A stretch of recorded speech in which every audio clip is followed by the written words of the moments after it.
Welcome back to પહેલી માહિતી. Gujarat forest beat ગાર્ડની ફાઇનલ આન્સર કી જે 27/6ના દિવસે જાહેર થવાની હતી તેમાં હવે હજુ બીજો વિલંબ થશે. તો વિલંબનું કારણ શું છે જાણો.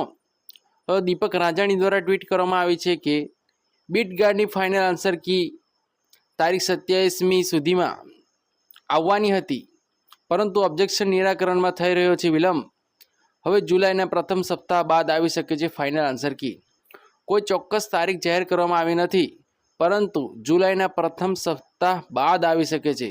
એટલે કે જુલાઈના પ્રથમ સપ્તાહમાં તો આવવાની જ નથી. એટલે કે આપણે એટલી આશા રાખીએ છીએ કે જુલાઈ મહિનાની અંદર આન્સર કી આવી જશે.